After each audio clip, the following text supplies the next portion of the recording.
Very good evening to all of you. मेरा नाम है अभिषेक बोहरे और आपका बहुत बहुत स्वागत है सृष्टि आईएएस के यूट्यूब प्लेटफॉर्म पर। आज ये मेरी दूसरी क्लास है जिसमें मैं साउथ अमेरिका कॉन्टिनेंट के जोग्राफिकल पॉइंट ऑफ व्यू से उसके बारे में डिस्कस करूंगा।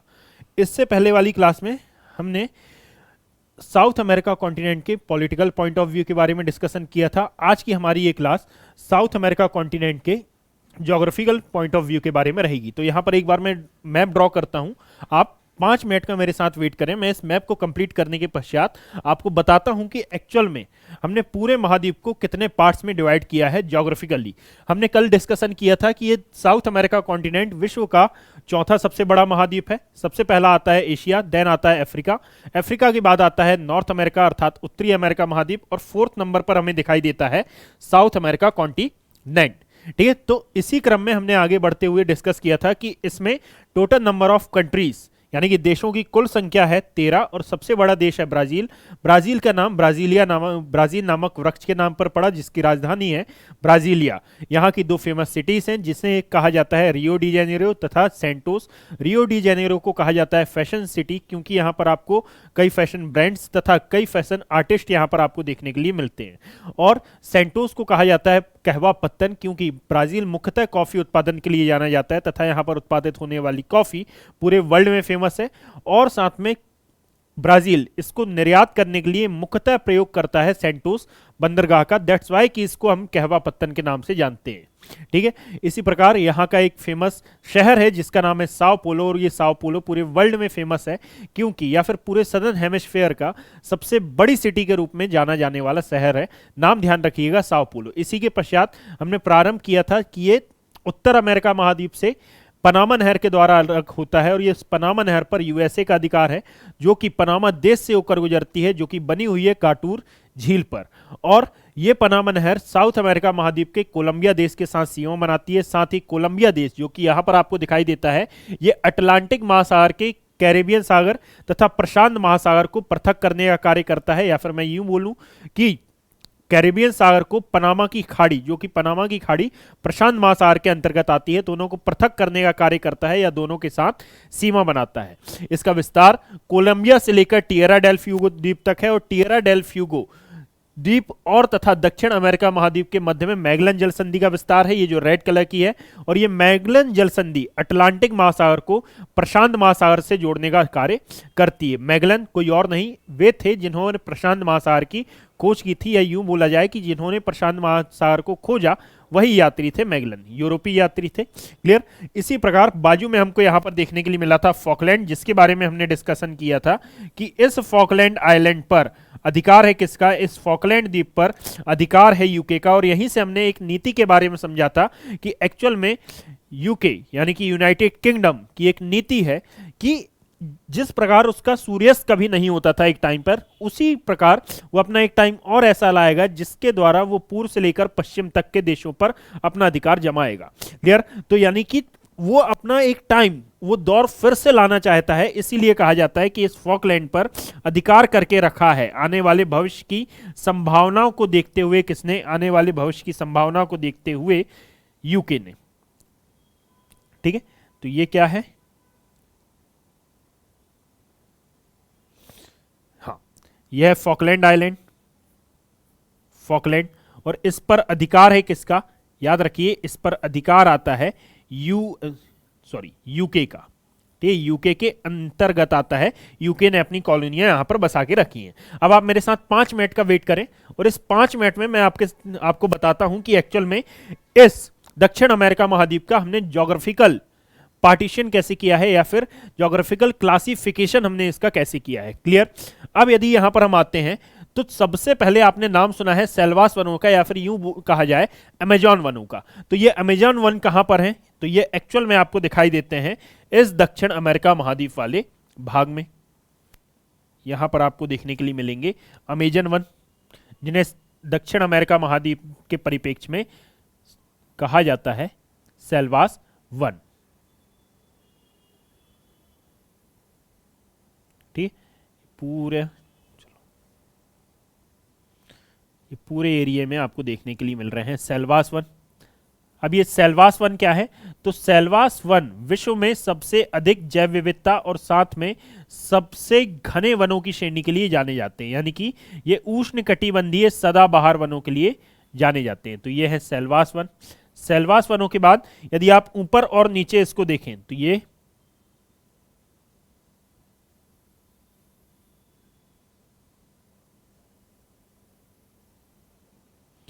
सेल्वास वन वाला एरिया।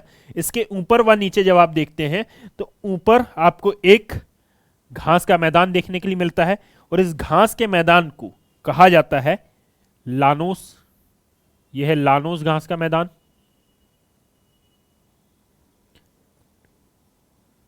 और नीचे आता है कैंपोस घास का मैदान। यह है कैंपोस घास के मैदान। और कैंपोस घास के मैदान तथा अमेजन वनों के मध्य में आपको इस वाले एरिया में दिखाई देते हैं ग्रैंड चाको वाला क्षेत्र। यह है ग्रैंड चाको, जो कि दक्षिण अमेरिका महाद्वीप में आता है। मैं बताऊंगा अभी कि यह ग्रैंड चाको एक्चुअल में होता क्या है। और इसी के नीचे आपको देखने के लिए मिलता है शीतोष्ण कटिबंधीय घास का मैदान, अर्थात यह है शीतोष्ण कटिबंधीय घास का मैदान, जिन्हें कॉल किया जाता है पंपास घास का मैदान। ठीक है ना, यह है पंपास घास के मैदान या शीतोष्ण कटिबंधीय घास के मैदान। और जब आप इन्हीं के साउथ में जाते हैं तो इन्हीं के साउथ में आपको देखने के लिए मिलता है एक मरुस्थलीय क्षेत्र, जिसे कहा जाता है पैटागोनिया मरुस्थल। ठीक है, और ये पैटागोनिया मरुस्थल मुख्यतः फेमस है अपने तांबा उत्पादन के लिए। ठीक है, और इसी कारण से, केवल इसी कारण से चिली को तांबा राजधानी भी कहा जाता है। क्लियर? तो ये तांबा उत्पादन के लिए जाना जाता है। कौन सा है ये? पैटागोनिया डेजर्ट या पैटागोनिया मरुस्थल। एक और मरुस्थल है चिली में ही, इसे कहा जाता है आटाकामा मरुस्थल। और इस आटाकामा का अरिका स्थान विश्व का सबसे शुष्कतम स्थान माना जाता है। क्लियर? यह है आटाकामा मरुस्थल। और यहीं पर आपको एक माउंटेन का विस्तार भी देखने के लिए मिलेगा। और यह माउंटेन कौन सा है? तो याद रखिएगा, विश्व की सबसे लंबी पर्वत श्रृंखला यहां पर आपको देखने के लिए मिलेगी। और ये सबसे लंबी पर्वत श्रृंखला है कौन सी? तो कुछ और नहीं है, यह है हमारा एंडीज पर्वत।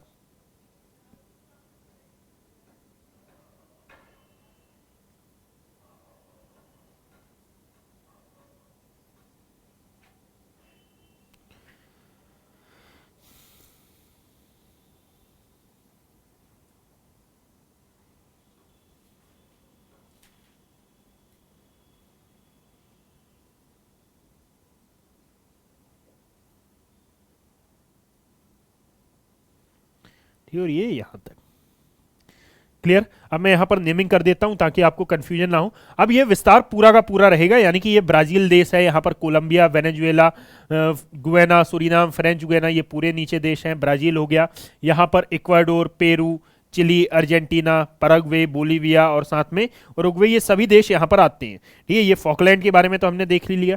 तो एक बार मैं इनकी मार्किंग कर देता हूं। जैसे यहां पर हमने देखा कि ये क्या है भाई, तो ये है हमारे ये है हमारे सेल्वास वन,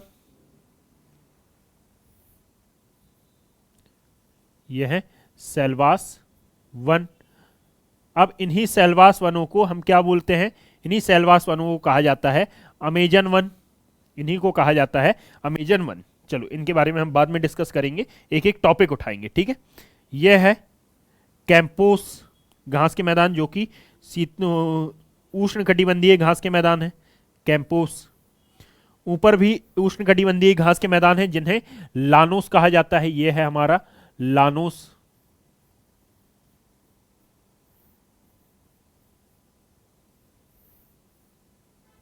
लानोस हो गया, कैंपोस हो गया। इसी प्रकार ये ब्लू कलर का आपको दिख रहा है, यह है ग्रैंड चाको वाला क्षेत्र। यह है ग्रैंड चाको। ये क्या होता है? तो ये एक दलदलीय क्षेत्र है। इसका निर्माण कैसे हुआ अभी हम डिस्कस करते हैं। यह ग्रैंड चाको। नीचे आपको दिखाई दे रहा है, नीचे ये वाला एरिया, यह है पंपास घास का मैदान। यह एक प्रकार की शीतोष्णकटिबंधीय घास होती है, जो कि उत्तर अमेरिका में भी देखने के लिए मिलती है, दक्षिण अमेरिका में भी। बट दक्षिण अमेरिका में इसको कुछ और नाम से जाना जाता है, यह है पंपास। ठीक है, ये वाला क्षेत्र आता है यहां पर। यह है हमारा पैटागोनिया मरुस्थल।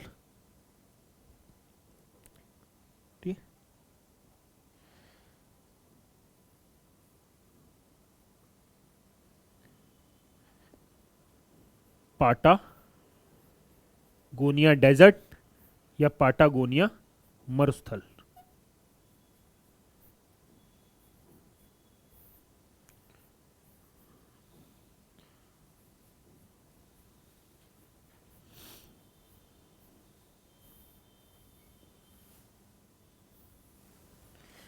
इसी प्रकार यहां पर आपको दिखाई दे रहा है क्या, यह है हमारा आटाकामा मरुस्थल। आटाकामा मरुस्थल या आटाकामा डेजर्ट।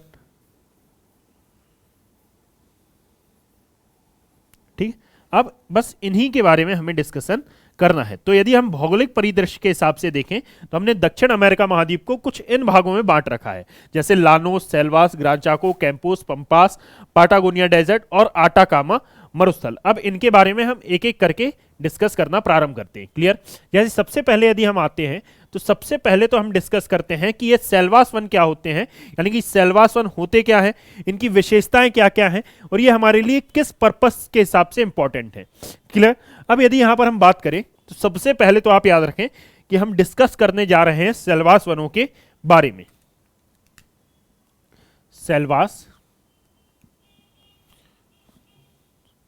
सेल्वास वन, ठीक है।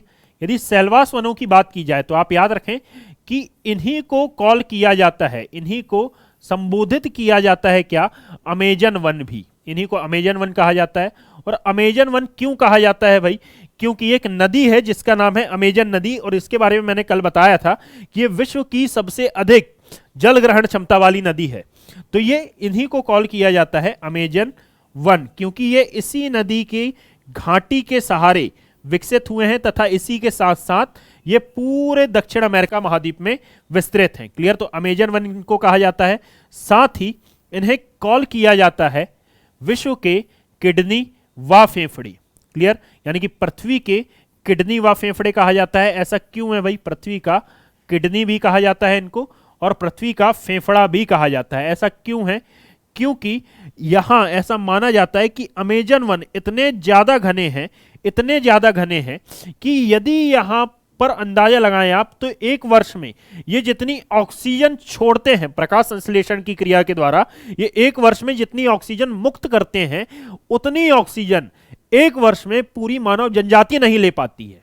बट ये थोड़ा सा हाइपोथेटिकल हो गया, बट क्योंकि अभी जनसंख्या, चाइना और भारत की जनसंख्या बहुत अधिक बढ़ गई है, मगर पहले ऐसा कहा जाता था कि एक वर्ष में जितनी ऑक्सीजन छोड़ते हैं या फिर मुक्त करते हैं उतनी मानव जनजाति नहीं ले पाती है, मतलब कि ये इतनी ज्यादा ऑक्सीजन मुक्त करते हैं। साथ ही ये जितनी आर्द्रता है इनमें, वो आने वाले यदि 3 वर्षों तक पूरे यूरोप में वर्षा कराई जाए तो भी वो आर्द्रता खत्म नहीं होगी। यहां पर इतनी अधिक आर्द्रता है, इसीलिए सेल्वास वनों को कहा जाता था कि ये पृथ्वी के किडनी व फेफड़ों की तरह व्यवहार करते हैं। और ये वन किस प्रकार के हैं तो याद रखिएगा कि वनों को हम डालते हैं उष्णकटिबंधीय सदाबहार वनों की कैटेगरी में। यानी कि ये वन कैसे हैं तो ये उष्णकटिबंधीय सदाबहार वन इन्हें कहा जाता है, उष्णकटिबंधीय सदाबहार वन। ठीक है, अब ये उष्णकटिबंधीय सदाबहार वन क्या होते हैं भाई? तो सबसे पहले तो आप समझ लीजिए कि पृथ्वी पर जो कर्क रेखा और मकर रेखा स्थित है, इस कर्क रेखा और मकर रेखा के मध्य के क्षेत्र को नाम दिया जाता है उष्णकटिबंधीय जलवायु। और यहां पर जो वन ऐसे होते हैं जो अपनी पत्तियां कभी नहीं गिराते हैं, इन्हें कॉल किया जाता है सदाबहार वन। क्लियर? तो ये वन उष्णकटिबंधीय सदाबहार वनों की श्रेणी में आते हैं, अर्थात ये अपनी पत्तियां कभी नहीं गिराते हैं। और ऐसे वन जो अपनी पत्तियां कभी नहीं गिराएंगे, तो ऐसे वनों पर आपको क्या वे जीव जंतु मिल सकते हैं जो जमीन पर रहते हो। यानी कि देखिए, अब यहां पर मैं एक छोटे से डायग्राम के द्वारा बताता हूं। यदि मान लीजिए उष्णकटिबंधीय सदाबहार वन है, इसका मतलब यह है कि यह है हमारी पृथ्वी की सतह। ठीक है, यह है हमारी पृथ्वी की सतह और इस सतह पर आपको दिखाई दे रहे हैं उष्णकटिबंधीय सदाबहार वन। इस सतह पर आपको क्या दिखाई दे रहे हैं? ठीक है, यहां पर आपको दिखाई दे रहे हैं उष्णकटिबंधीय सदाबहार वन, यानी कि ऐसे वन जो अपनी पत्तियां कभी नहीं गिराएंगे। अब पत्तियां नहीं गिराएंगे तो क्या इनमें प्रकाश संश्लेषण की क्रिया बाधित होगी? नहीं होगी भाई। प्रकाश संश्लेषण तेजी से होगा। कारण क्या है कि यहां पर वर्षा की मात्रा अच्छी है, वर्षा की मात्रा अच्छी होने के साथ साथ यहां पर सूर्य के प्रकाश की मात्रा अच्छी है, और जब ये सब कुछ अच्छा है तो ये वन बहुत ज्यादा घने होंगे, और जब ये वन बहुत ज्यादा घने होंगे अर्थात डेंस होंगे और इनका अति उद्विकास होगा, तो अति उद्विकास के चलते ये अपने, देखिए यहां पर पानी क्या हो रहा है, यहां पर जलस्तर लगातार बना हुआ है, और जलस्तर बने रहने के चलते अब ये पेड़ यानी कि बहुत लंबे समय में 100 साल का कोई पेड़ है और कोई 20 साल का पेड़ है, तो दोनों की मजबूती अलग अलग होगी ना। ऑब्वियस सी बात है कि जो 20 वर्ष वाला है वो अपनी प्रकाश संश्लेषण की क्रिया अच्छे से कर पाएगा। तो बस ऐसा ही कुछ होता है कि यहां पर इनकी जो रूट है अर्थात इनकी जो जड़ें हैं जो पृथ्वी में गई हुई हैं, समय के साथ ये कमजोर होती हैं। तो जब ये समय के साथ कमजोर होती हैं तो ये प्रकाश संश्लेषण की क्रिया के द्वारा जो भोजन बनाती हैं, मृदा में उपस्थित नाइट्रोजन को ग्रहण करती हैं, तो इनकी क्षमता कम होती है।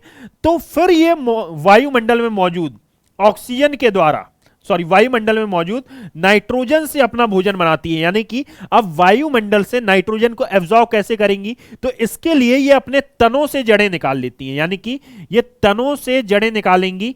तो अब क्या ऐसे जीव जंतु तनों द्वारा जड़ निकालती हैं, तो ऐसे जीव जंतु जो जमीन पर रहते हैं वो इनकी जड़ों के कारण जमीन पर रह पाएंगे क्या? Answer is no. और जब यहां पर ये नहीं रह पाएंगे तो यहां पर ऐसे पेड़ पाए जाएंगे। अब दूसरी बात कि सनलाइट आ नहीं रही है, तो क्या ऐसे पौधे भी यहां पर पनप पाएंगे जो जमीन पर रहते हैं, क्योंकि इनको प्रकाश संश्लेषण की क्रिया होना आवश्यक है ना।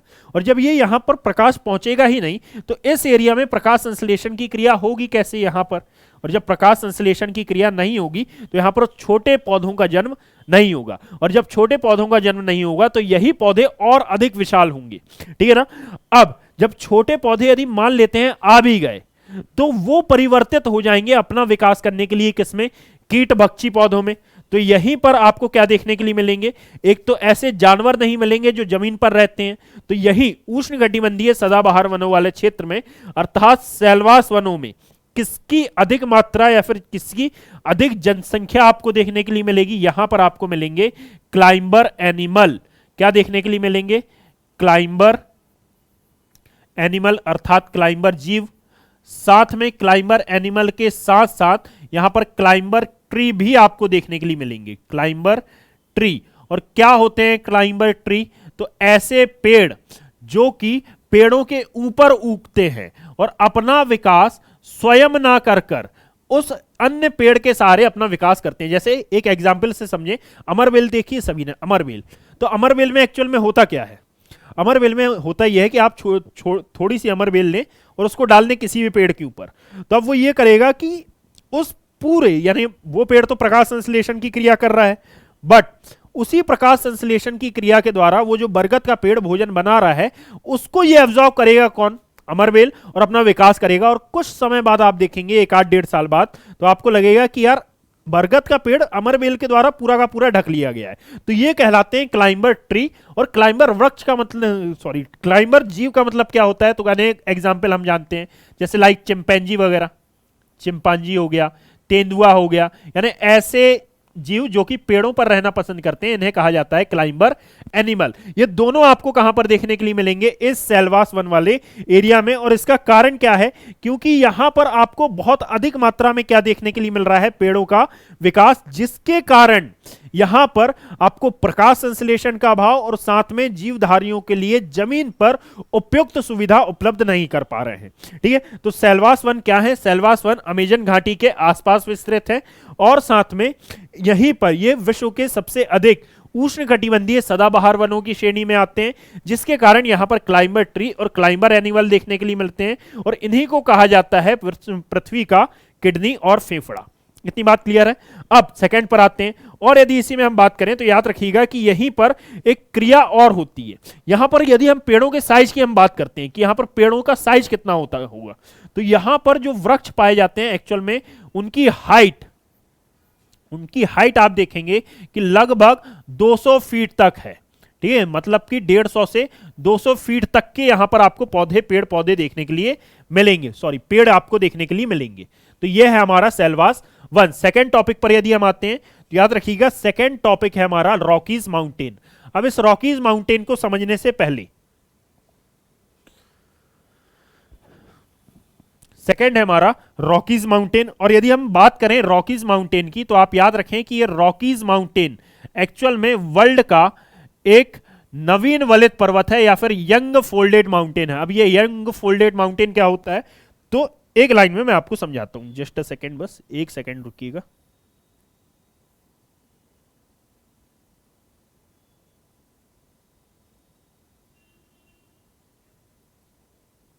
ठीक, यदि रॉकीज माउंटेन की हम बात करें तो सबसे पहले तो आप याद रखें कि ये विश्व का, वर्ल्ड का एक नवीन वलित पर्वत है, एक नवीन वलित पर्वत है, यंग फोल्डेड माउंटेन है। ठीक है, अब ये नवीन वलित पर्वत क्या होता है तो इसको भी मैं समझा रहा हूं। नवीन वलित पर्वत, देखो वलित का मतलब तो होता है फोल्डेड, यानी कि ऐसा माउंटेन जो फोल्डेड हो। अब फोल्डेड का मतलब बीच में से नहीं मोड़ देना है ना। फोल्डेड का मतलब होता है कि कोई भी माउंटेन है तो उसके बनने की एक प्रक्रिया होती है और उस प्रक्रिया के द्वारा उसमें कई वलन आते हैं। यानी कि किसी भी माउंटेन को आपने ऐसा नहीं देखा होगा कि बिल्कुल सिमेट्रिक है। आप देखते हैं कि कुछ चोटियां उसकी बहुत ऊंची हैं, कुछ चोटियां बहुत नीची हैं। यानी कि इसमें आप पाएं कि हिमालय की सबसे हाईएस्ट पीक माउंट एवरेस्ट है, ऐसा तो नहीं है ना कि हिमालय की हर पीक हाईएस्ट पीक है ना। किसी की ऊंचाई ज्यादा है, किसी की ऊंचाई कम है, मतलब कि हर पर्वत कहीं ऊंचा और कहीं नीचा देखने के लिए आपको मिलता है। तो ये जो ऊंचा नीचा आपको मिल रहा है ना, कि कहीं पर हाइटेड है, कहीं पर लो है इसकी हाइट, तो इसको आप नाम देते हैं कि ये वलित पर्वत है। और हर पर्वत वलित पर्वत होता है, बट उसकी एक एज होती है और उस एज को हम बोलते हैं कि या तो ये नवीन होगा या फिर ये कैसा होगा, या तो ये प्रौढ़ावस्था में अपनी होगा या फिर ये अवशिष्ट पर्वत होगा। तो नवीन पर्वत वो पर्वत होते हैं जिनका निर्माण पृथ्वी के अंतिम 4 युगों में होता है। क्लियर, ऐसे पर्वत जिनका निर्माण कब होता है, पृथ्वी के अंतिम 4 युगों में। पृथ्वी के अंतिम 4 युग में जिन भी स्थलाकृतियों का निर्माण होगा उनको आप ध्यान रखिएगा कि इनको आप नवीन मानेंगे। अंतिम 4 युग में निर्मित हर स्थलाकृति नवीन होगी।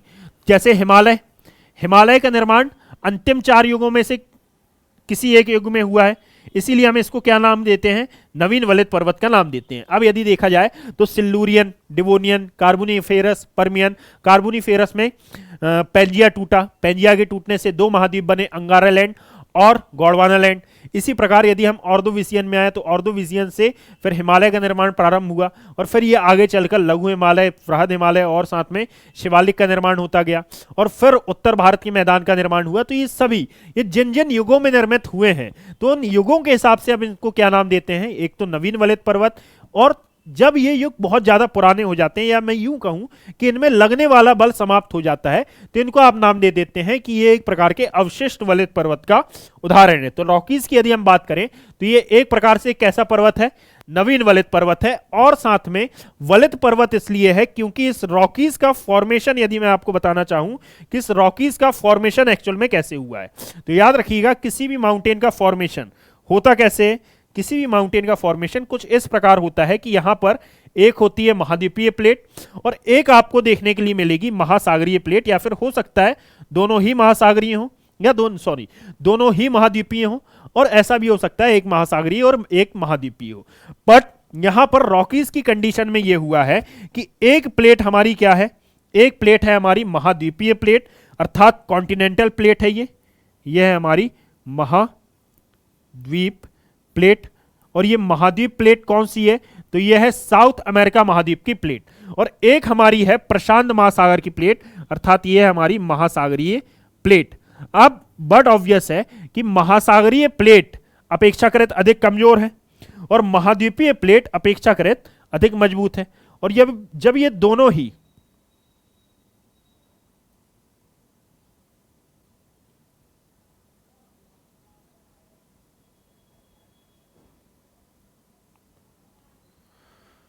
चलो देखना, अब महाद्वीपीय प्लेट अधिक मजबूत है, महासागरीय प्लेट कम मजबूत है। सीधी लैंग्वेज, बिल्कुल सिंपल लैंग्वेज में हम देखते हैं। क्लियर, अब जब मजबूत प्लेट कमजोर प्लेट से टकराएगी तो इसका असर क्या होगा कि कमजोर प्लेट टूटेगी, और कमजोर प्लेट यदि टूटेगी तो नेक्स्ट क्रिया क्या होगी, यदि इन दोनों में अभिसरण की क्रिया हुई, इन दोनों में अभिसरण की क्रिया होने का परिणाम क्या हुआ कि ये दोनों पास आ रही थी, सॉरी गलत बना दिया, ठीक, ये दोनों पास आ रही थी, अर्थात ये इस साइड जा रही थी और ये भी इस साइड आ रही थी।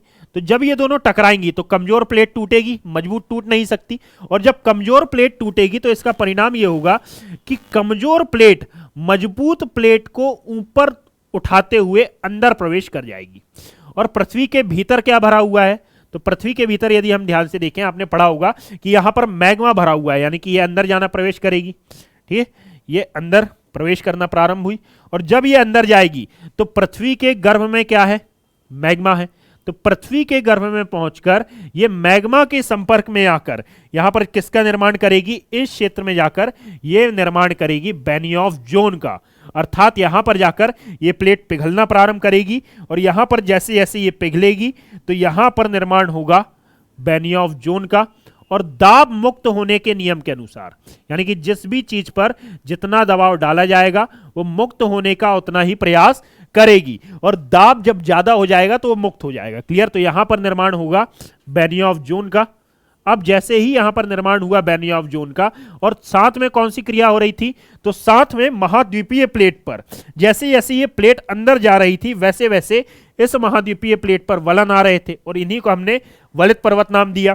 बट इन्हीं वलित पर्वतों की कुछ दरारें इस बेनियोफ जोन में जाकर खुलेंगी और इस बेनियोफ जोन का ये मैग्मा, इस बेनियोफ जोन का ये मैग्मा कहां पर बढ़ना चालू करेगा, इन दरारों के सहारे मुक्त होना चाहेगा ये और ये ऊपर की ओर आएगा।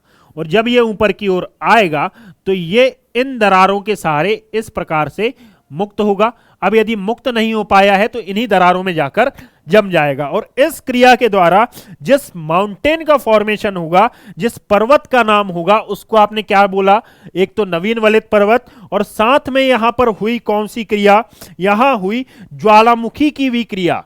यानी कि माउंटेन का फॉर्मेशन तो हुआ मगर साथ में वॉल्केनिक एक्टिविटी भी हुई और ज्वालामुखियों का निर्माण भी हुआ। दैट्स वाई कि आप इसको क्या बोलेंगे कि सर ये एक ज्वालामुखी उत्पत्ति का भी पर्वत है ना। ये कैसा पर्वत है, ज्वालामुखी उत्पत्ति का भी पर्वत है। अब मैं आपको एक की पॉइंट बताता हूं यहां पर कि एक नवीन वलित पर्वत ज्वालामुखी उत्पत्ति का पर्वत है अथवा नहीं है।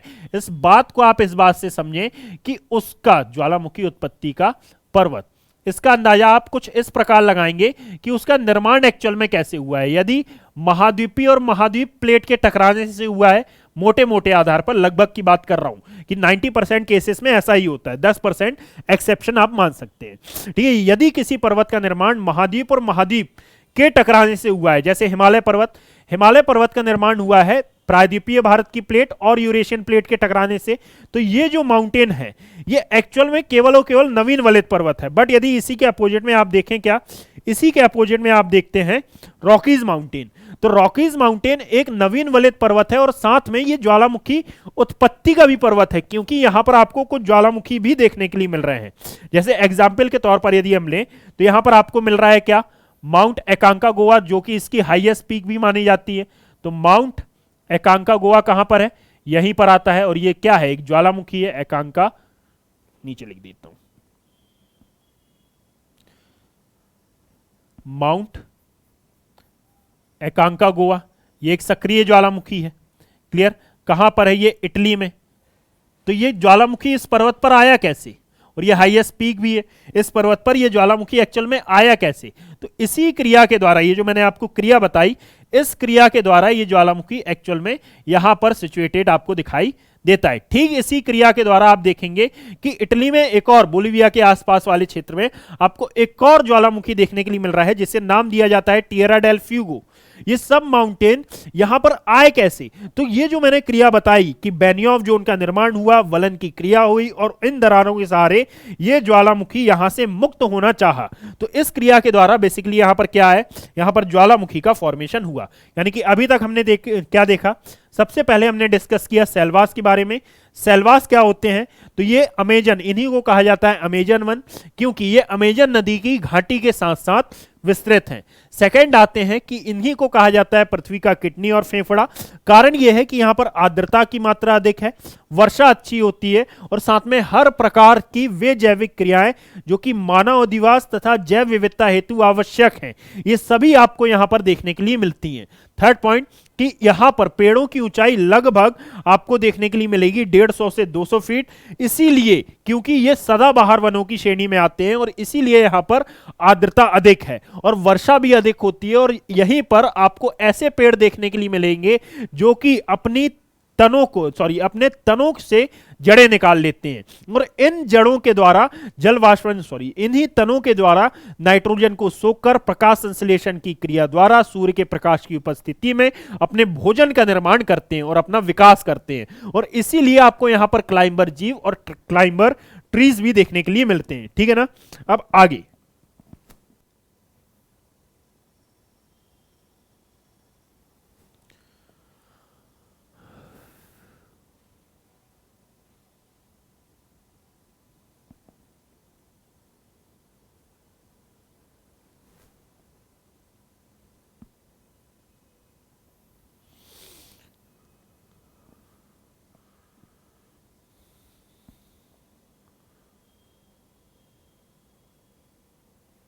छोड़ो, जो करना चाहता था वो नहीं हो रहा। चलिए देखना, अब हम अपना थर्ड पॉइंट निकालते हैं, यानी कि तीसरे पॉइंट में हम समझते हैं किसके बारे में, तो तीसरे पॉइंट में हम समझते हैं लानोस और कैंपोस के बारे में।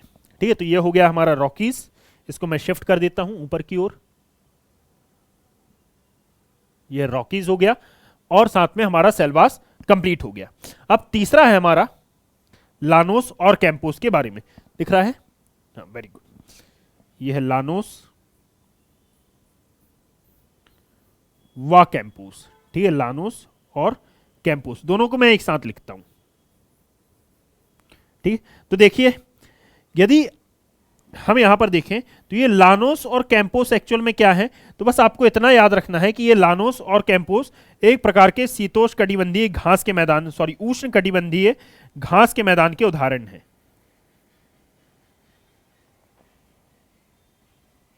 ये क्या है, तो ये उष्ण कटिबंधीय घास के मैदान के उदाहरण है, अर्थात ये ट्रॉपिकल ग्रासलैंड एरिया है, ट्रॉपिकल ग्रासलैंड एरिया है ये।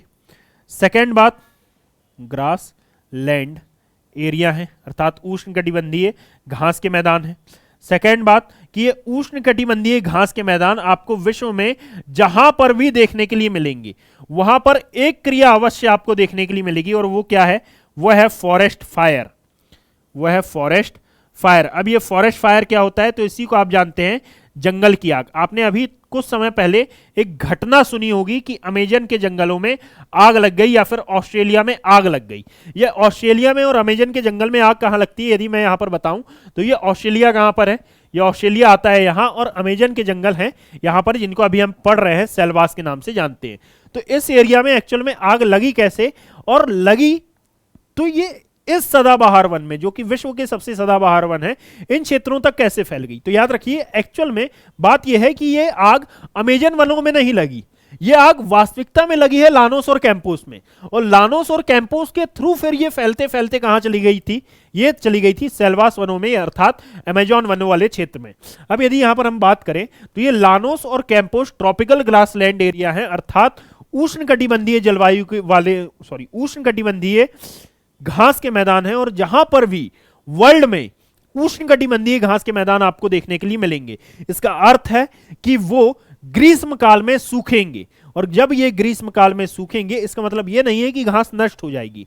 याद रखिएगा कि घास एक ऐसा पौधा है और उसका बीच में ये गुण भी पाया जाता है कि यदि उसको आग भी लगा दी जाए तो वो पुनः जीवित हो जाता है। इसलिए घास कभी उगती नहीं है, ट्राई कर लीजिएगा कहीं से घास उखाड़ के फेंक देना, कुछ टाइम बाद वहां पर घास दोबारा उगाती है।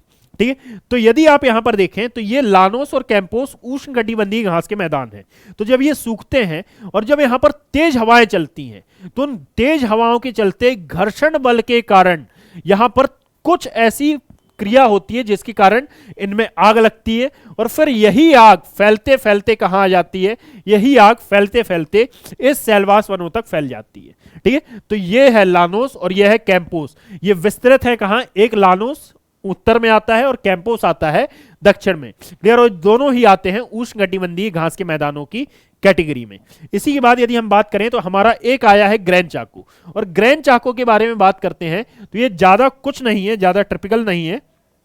बस इतना समझें कि यदि सदाबहार वन है तो ऐसा तो है नहीं कि यहां की पत्तियां नहीं गिरेंगी, यहां पर वृक्षपोषी जीव आए हैं, अर्थात यदि क्लाइंबर एनिमल आए हैं तो वो यहां पर अपने भोजन के पास अपना भोजन भी सर्च करेंगे, और जब ये अपने फूड सर्च करेंगे तो इस सेल्वास वन में आकर ये एक्चुअल में करेंगे क्या कि यहां पर जितने भी फूल पत्ती पेड़ पौधे हैं उनके फलों को तोड़ेंगे, खाएंगे और उनके बीज कहीं पर गिरा देंगे।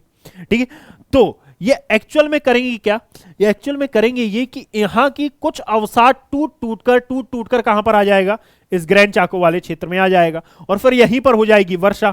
और जब वर्षा हो जाएगी और सेल्वास वनों का अवसाद भी यहीं पर जमा है, तो जब ये क्रिया लाखों वर्षों तक चलेगी तो ये ग्रैंड चाको वाला एरिया किसमें परिवर्तित हो जाएगा, ये ग्रैंड चाको वाला एरिया एक प्रकार से दलदलीय क्षेत्र में परिवर्तित हो जाएगा। यानी कि यदि मैं पूछूं कि ग्रैंड चाको है क्या, तो ये विश्व के दलदलीय क्षेत्रों की सूची में आता है। ये एक प्रकार का दलदलीय क्षेत्र है, ये विश्व के दलदलीय क्षेत्रों की सूची में आपको देखने के लिए मिलेगा। क्या, ग्रैंड चाको। और इसका निर्माण कैसे हुआ है, मेनली आपसे निर्माण पूछा जाता है, तो इसका निर्माण हुआ है वास्तविकता में सेल्वास वनों के अवसादों से। किससे निर्माण हुआ है, सेल्वास के अवसादों से यह निर्मित है। और सेल्वास क्या है, वो लिखा हुआ है, सेल्वास के अवसादों से निर्मित है। इतनी बात क्लियर। सेकेंड बात, यदि मान लो मैंने पूछा कि भाई आग लगती है, बट हर क्रिया प्रकृति किसी कारण से करती है, वापस से हम यहां पर आए यदि, तो हर क्रिया प्रकृति किसी ना किसी कारण से करती है। जैसे यदि हम एग्जाम्पल के लिए बात करें कि कार्बन का उत्सर्जन करने से जलवायु परिवर्तन हो रहा है, ठीक है, तो कार्बन एक्चुअल में आया कहां से, पृथ्वी के गर्भ से। पृथ्वी ने अपने पास क्यों रखा, हानिकारक था इसलिए पृथ्वी ने अपने पास रखा, ठीक, उसने मुक्त नहीं किया। फिर मानव आया, उसने कार्बन निकाला और कार्बन मुक्त कर दिया, तो हो गया जलवायु परिवर्तन। भाई यानी कि कार्बन यदि पृथ्वी के अंदर मिल रहा है तो कुछ कारण है ना। इसी प्रकार यदि मान लो ये ग्रैंड चाको इस वाले क्षेत्र में लानोस कैंपोस वाले एरिया में, ट्रॉपिकल ग्रासलैंड एरिया में आग लग रही है, तो ये एक्चुअल में आग लग क्यों रही है, तो याद रखिएगा कि इन सेल्वास वनों का विस्तार हो रहा है। और ये विस्तार कैसे हो रहा है, तो पक्षी आ रहे हैं, क्लाइंबर एनिमल्स आ रहे हैं, यहां से पेड़ पौधों से फल तोड़ते हैं, खाते हैं, और उनके बीजों का विस्तार होता है, या फिर विंड के द्वारा जब वो बीज एक स्थान से दूसरे स्थान ले जाए जाते हैं तो वहां पर नए पेड़ पौधों का जन्म होता है। और जब किसी स्थान पर नए पेड़ पौधों का जन्म होता है तो यहां पर इन्हीं सेल्वास वनों को हम बोलते हैं क्या, कि इन सेल्वास वनों का विस्तार हो रहा है। तो ये लानोस कैंपोस के मैदान तक इनका विस्तार ना होने पाए, तो एक प्रकार से ये कहा जाता है लानोस कैंपोस में फॉरेस्ट फायर की क्रिया यदि हो रही है तो ये हो क्यों रही है, ताकि वे स्वयं को इन सेल्वास वनों के अतिक्रमण से बचा सके। क्लियर। अब नेक्स्ट आता है हमारा ये पंपास वाला क्षेत्र, इसको हम यहीं पर कंप्लीट करेंगे। यदि हम पंपास वाले एरिया को लेते हैं तो ये कुछ नहीं है, इसी को नाम दिया जाता है शीतोष्ण कटिबंधीय घास के मैदान। शीतोष्ण कटिबंधीय घास के मैदान। अब ये क्या होते हैं शीतोष्ण कटिबंधीय घास के मैदान, तो मैं आपको बता दूं एक लाइन में कि पृथ्वी पर कुछ क्षेत्र पाए जाते हैं, यानी कि जलवायु के हिसाब से हम देखें तो कुछ क्षेत्र हैं। और ये क्षेत्र कौन से आते हैं, तो जैसे यदि आपको अक्षांश देशांतर रेखाओं के बारे में पता हो तो इट्स ओके, बट यदि आपको नहीं पता है तो आप नीचे कमेंट कर दीजिएगा, मैं एक वीडियो उस पर भी बनाऊंगा कि अक्षांश देशांतर रेखाएं क्या होती हैं। और इसमें जो भी समझ में नहीं आता है इस वीडियो के नीचे आप कमेंट कर दीजिएगा। और यदि ये आपको पसंद आता है तो आप प्लीज इस वीडियो को शेयर करिएगा और चैनल को सब्सक्राइब कर दीजिएगा। ठीक है, ये एक प्रकार का अप्रिसिएशन होगा कि हाँ मैं और अच्छा परफॉर्म आपके सामने कर पाऊं। ठीक है, और अच्छे से जितना अच्छा कंटेंट हो सके मैं आपके सामने लेकर आ पाऊं। क्लियर। तो यदि यहां पर हम देखें तो यह है पंपास, और पंपास एक प्रकार का शीतोष्ण कटिबंधीय घास का मैदान है।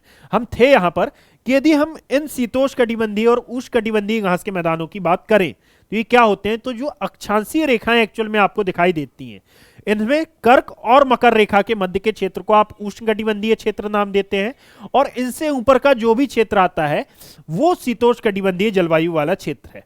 अब जलवायु क्षेत्र के हिसाब से यदि हम देखें तो वैज्ञानिकों ने और भी क्षेत्रों को बताया है, लाइक विषुवत रेखीय जलवायु, उपोष्ण कटिबंधीय जलवायु, ध्रुवीय जलवायु, बट यहां पर अभी हमारे पास दो का ही काम है, एक है कैंपोस और लानोस का, क्योंकि वो उष्णकटिबंधीय घास के मैदान है। सेल्वास उष्णकटिबंधीय सदाबहार वन का एग्जाम्पल है, और साथ में ये पंपास शीतोष्णकटिबंधीय घास के मैदान है। क्लियर? तो ये शीतोष्णकटिबंधीय है, इट मींस कि मकर रेखा यहां से पास होती है और मकर रेखा के नीचे ये वाला क्षेत्र आपको अवस्थित दिखाई देता है। क्लियर? तो ये शीतोष्णकटिबंधीय घास के मैदान है, और इन शीतोष्णकटिबंधीय घास के मैदानों की प्रमुख विशेषता होती है कि यहां पर आपको दो फसलें मेजर रूप से देखने के लिए मिलेंगी। दो फसलों में कौन सी? तो एक तो मिलेगी आपको गेहूं अर्थात वीट, और एक आपको देखने के लिए मिलेगी क्या? एक मिलेगा आपको देखने के लिए मक्का। क्लियर? यानी कि वीट और माइज यहां पर आपको प्रमुख रूप से देखने के लिए मिलेगी। और अब बताइए कि क्या ये साउथ अमेरिका कॉन्टिनेंट वाला पोर्शन, यानी कि दक्षिण अमेरिका महाद्वीप वाला भाग, आपको शाकाहारी लगता है? Answer is no. यहां पर केवल इसी क्षेत्र में ज्यादा उगाए जा रहे हैं ये मक्का और गेहूं, इसके अलावा पूरे क्षेत्र में मांसाहार का सेवन अधिक हो रहा है ना। अब इसका एक और कारण है, बट उसकी बात अभी हम नहीं करेंगे। तो यहां पर ये जो उग रहा है, इसका मानव के लिए कोई उपयोग नहीं है। क्यों? क्योंकि यहां पर अधिक मात्रा में मांसाहार का सेवन होता है। अब मांसाहार का सेवन क्यों होता है, इसके बारे में हम बाद में डिस्कस करेंगे। मेरा उद्देश्य किसी की भावना को हानि पहुंचाना नहीं है, बट यहां पर बस मैं पढ़ाने के लिए बता रहा हूं कि एक्चुअल में यहां पर मांसाहार का सेवन क्यों किया जाता है, इसका डिस्कशन हम बाद में करेंगे। या फिर यूरोप में वाइन का सेवन क्यों किया जाता है, इसका डिस्कशन हम बाद में करेंगे। क्लियर? तो यदि हम यहां पर देखें तो यहां पर मांसाहार के सेवन के चलते इस गेहूं और मक्के का कोई काम है नहीं। तो यहां पर ये जो गेहूं उगेगा, इस गेहूं को हम क्या कर देंगे? ट्रांसपोर्ट कर देंगे, यानी कि हम बाहर भेज देंगे, इसका निर्यात कर देंगे। क्लियर? यानी कि बाहर भेजकर हम इससे विदेशी मुद्रा कमा लेंगे। क्लियर? और ये जो मक्का बचा, ये मक्का हम किसको खिलाएंगे? ये खिलाएंगे पशुओं को, और पशुओं को खिलाकर, अब जब हम पशुओं को खिलाएंगे तो इसमें हाई मात्रा में क्या होता है? प्रोटीन। तो इसके द्वारा पशुओं में मीट बढ़ेगा, और फिर उस पशु को कट करके मनुष्य खा जाएगा यहां का। क्लियर? तो ये मेनली किसके लिए जाना जाता है? ये शीतोष्णकटिबंधीय घास का मैदान एक प्रकार से गेहूं और मक्का की खेती के लिए मुख्यतः ये जाना जाता है। ठीक इसी प्रकार यदि हम आए तो इसी के नीचे आता है फॉकलैंड। फॉकलैंड के बारे में मैंने बता दिया। इसी के नीचे आता है पैटागोनियन का मरुस्थल, और यदि पैटागोनिया मरुस्थल की हम बात करें तो याद रखिएगा कि यह विश्व में सबसे अधिक तांबा भंडार के लिए जाना जाता है। किसके लिए जाना जाता है? तांबा भंडार के लिए। और इसी ये पैटागोनिया मरुस्थल पूरा का पूरा अवस्थित है कहां पर? पूरा का पूरा बसा हुआ है ये चिली देश में। क्लियर? और इसीलिए यही कारण है कि चिली को हम क्या नाम देते हैं? तांबा राजधानी या फिर कॉपर कैपिटल का भी हम चिली को नाम देते हैं। और इसी के नीचे आता है टिएरा डेल फ्यूगो, जिसके बारे में हमने कल बात की थी कि इसके पूरी भाग पर आपको अर्जेंटीना का अधिकार तथा पश्चिमी भाग पर आपको चिली का अधिकार देखने के लिए मिलेगा। क्लियर? अब यहां पर आपको दिखाई देता है आटाकामा मरुस्थल, और यदि बात की जाए आटाकामा डेजर्ट या आटाकामा मरुस्थल की, तो आपको याद रखना है कि इस आटाकामा मरुस्थल का एक स्थान है जिसको नाम दिया जाता है अरिका। क्या नाम दिया जाता है इसे? अरिका। और यह आटाकामा मरुस्थल का अरिका नामक स्थान विश्व का सर्वाधिक शुष्कतम क्षेत्र है। अर्थात ऐसा कहा जाता है कि इस अरिका में पिछले 25 वर्षों के, जो कि सत्य भी है, यानी कि ऐसे ही नहीं कहा जाता, सत्य है, पिछले 25 वर्षों से यहां पर क्या नहीं हुई है? वर्षा 5 सेंटीमीटर से अधिक नहीं हुई है। और 5 सेंटीमीटर से अधिक ना होने के कारण यह विश्व के सबसे शुष्कतम क्षेत्रों की श्रेणी में आता है।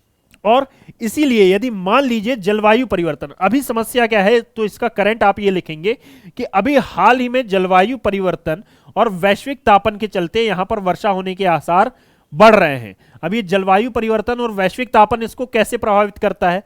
तो जैसे हम प्रायद्वीपीय भारत के संदर्भ में लेते हैं, इंडिया के कंटेक्स्ट में यदि हम देखें तो इंडिया के पश्चिम में आपको दिखाई देता है क्या? अरेबियन सी।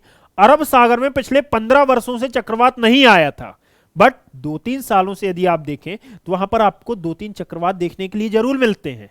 इस बार ही आया था ओमान में, है ना। तो ये चक्रवातों की इंटेंसिटी में फर्क क्यों आ रहा है? जलवायु परिवर्तन के कारण। और इसी जलवायु परिवर्तन का परिणाम है कि इस आटाकामा वाले क्षेत्र में 25 सालों से 5 सेंटीमीटर से अधिक वर्षा नहीं हुई थी, बट यहां पर अब हाल ही में बाढ़ की स्थिति देखने के लिए मिल रही है। बाढ़ इसलिए नहीं आ रही है कि 5 सेंटीमीटर से 50 सेंटीमीटर अधिक वर्षा हो गई है। बाढ़ इसलिए आ रही है क्योंकि जब 25 वर्षों से वर्षा होगी नहीं तो वर्षा ना होने के कारण ये क्षेत्र शुष्क हो जाएगा, तो इसकी जल धारण क्षमता कम हो जाएगी। और जब जल धारण क्षमता कम हो जाएगी तो यदि मान लीजिए 25 ईयर से यहां पर नहीं हुई थी 25 सेंटीमीटर से अधिक 5 सेंटीमीटर से अधिक वर्षा, अब यदि 10 सेंटीमीटर भी आ जाती है तो ये पानी पूरी के पूरे मरुस्थलीय क्षेत्र में बाढ़ ला देगा, क्योंकि रेत में अर्थात मरुस्थलीय क्षेत्र में जल धारण क्षमता बहुत कम होती है।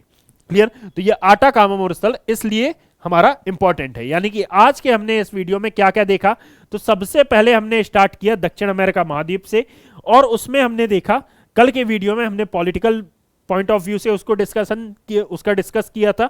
अब आज के टॉपिक में हमने इसका ज्योग्राफिकल एरिया देखा, और ज्योग्राफिकल एरिया में सबसे पहले हमने सेल्वास के बारे में जाना कि ये उष्णकटिबंधीय सदाबहार वन है, इनकी क्या क्या विशेषताएं होती हैं, इन्हें विश्व के किडनी और फेफड़े क्यों कहा जाता है।